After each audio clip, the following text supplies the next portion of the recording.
Seeds of Truth, Episode 7, Echoes of Engineering. The story of cannabis does not end in the flower. It continues through the human body, the nervous system, the immune system, memory, behavior, and even across generations.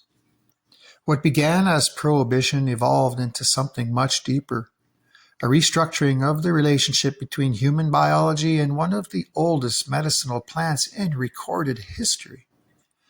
The consequences were not only legal or cultural, they became physiological, neurological, environmental, and intergenerational. At the center of this story is the endocannabinoid system, a vast regulatory network woven throughout nearly every major system in the human body.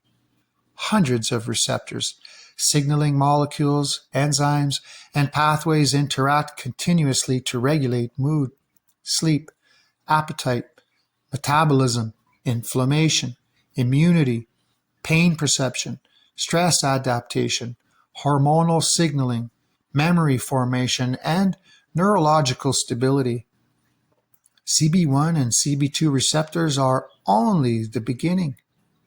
The endocannabinoid system interfaces with serotonin systems, dopamine pathways, immune signaling cascades, circadian rhythms, gut microbiota, and cellular repair mechanisms. It is not a secondary system. It is one of the body's primary balancing mechanisms. For most of human history, cannabis existed within this relationship as a chemically diverse plant containing hundreds of cannabinoids, terpenes, flavonoids, esters, and bioactive compounds that interacted with the endocannabinoid system in highly nuanced ways. Different cultivars produced different effects.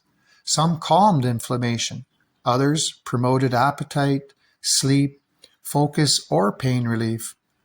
Full-spectrum cannabis functioned less like a single drug and more like a dynamic ecological chemistry, interacting with an equally dynamic biological system.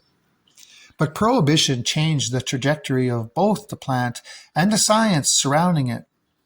Once cannabis became illegal, breeding priorities shifted underground.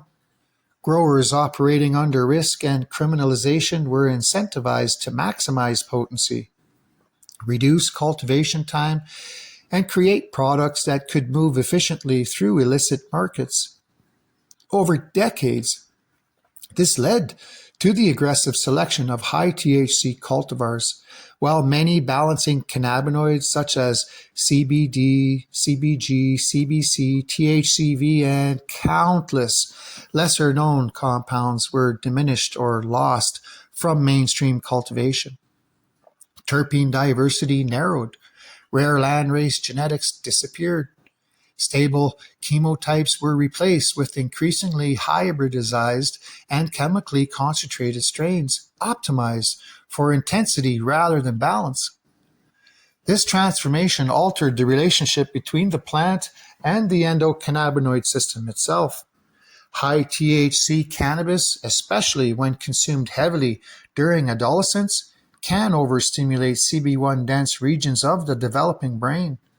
Research increasingly suggests that excessive THC exposure during critical developmental windows may alter synaptic pruning, disrupt dopamine regulation, impair memory formation, and increase susceptibility to anxiety, dissociation, depression, and psychosis in vulnerable individuals. The issue is not simply cannabis itself, but imbalance, concentrations and ratios far removed from the broader chemical diversity that historically moderated THC's effects. Minor cannabinoids once played protective roles. CBD, for example, can modulate THC's psychoactivity and reduce anxiety in some users. Terpenes influence receptor binding, neurotransmitter release, and inflammatory signaling.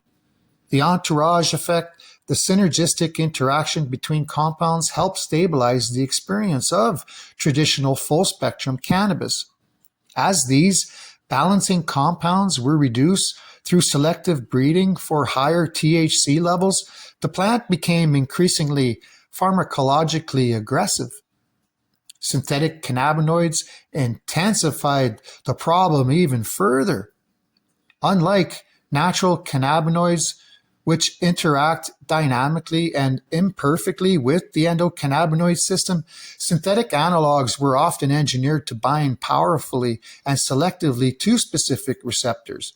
Many acted as full agonists at CB1 receptors, overstimulating neural pathways far beyond what natural cannabis typically produces. Some were developed for pharmaceutical research. Others emerged in gray markets and illicit manufacturing environments.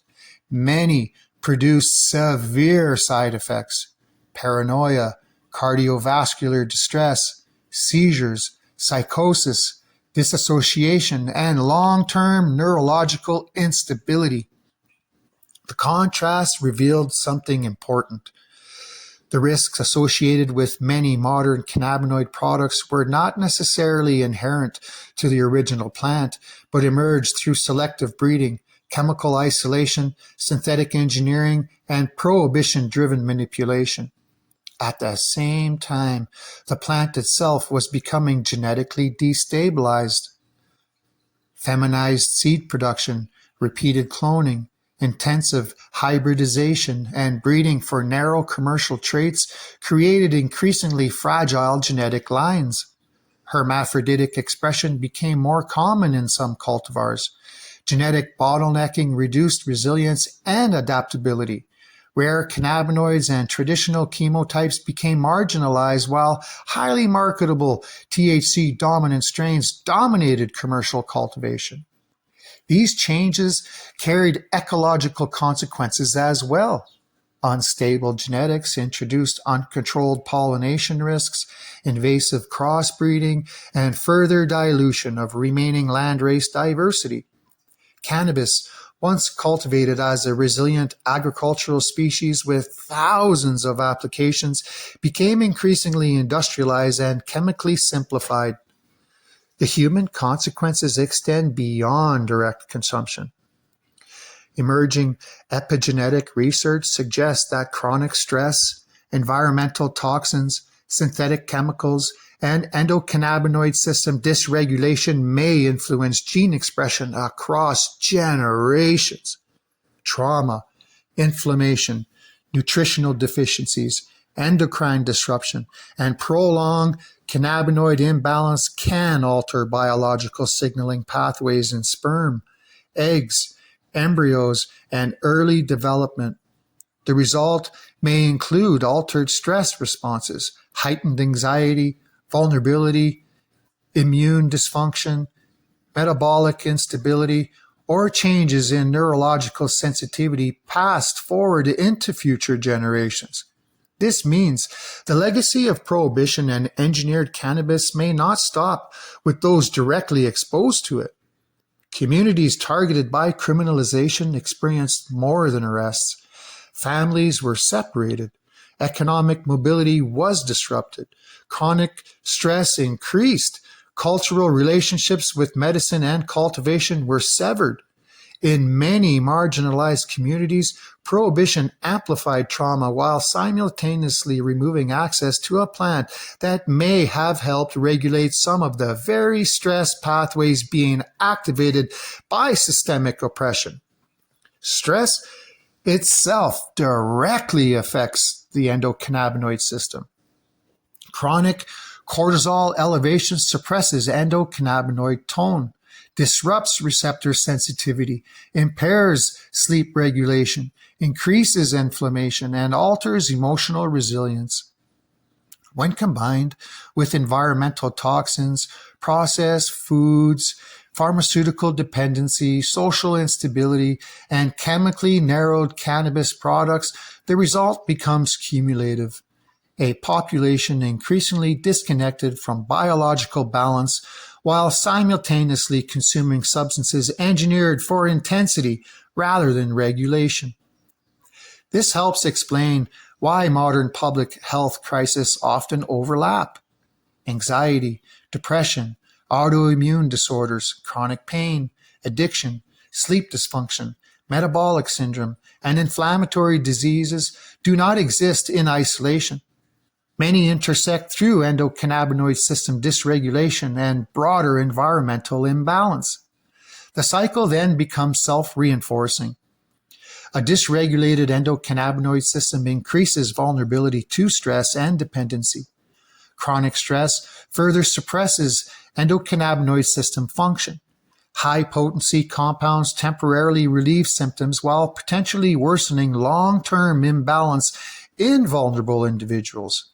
Pharmaceutical systems focus on isolated symptoms rather than restoring systemic equilibrium. Communities experiencing social instability face additional biological burdens. The result is not one crisis, but overlapping layers of physiological, psychological, environmental, and institutional dysregulation. Yet, within this same system lies the possibility of repair. The endocannabinoid system remains highly adaptive. Cannabinoid signaling can recover. Receptor sensitivity can change. Inflammation can be reduced. Sleep cycles can stabilize. Neuroplasticity can improve. Full spectrum cannabinoid therapies, nutritional support, circadian alignment, exercise, stress reduction, regenerative agriculture, and environmental detoxification all influence endocannabinoid system function.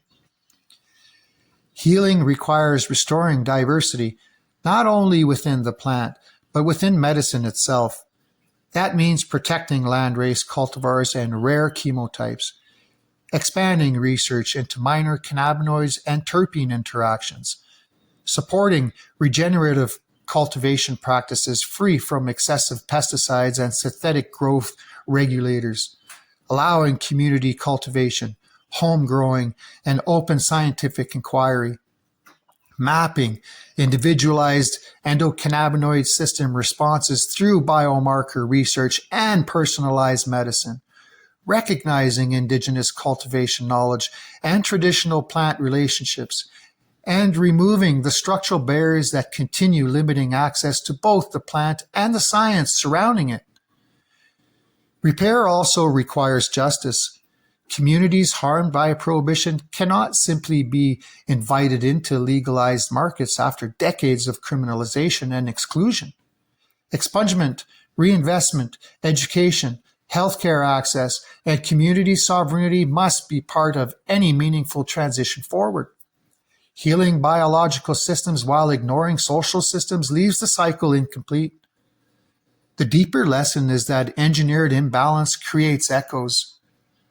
What began as prohibition evolved into altered breeding practices, synthetic substitution, restricted research, social trauma, ecological disruption, and biological consequences that continue rippling outwards through families, communities, and institutions.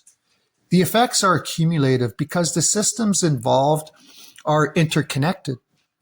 Cannabis was never merely a recreational substance or isolated commodity.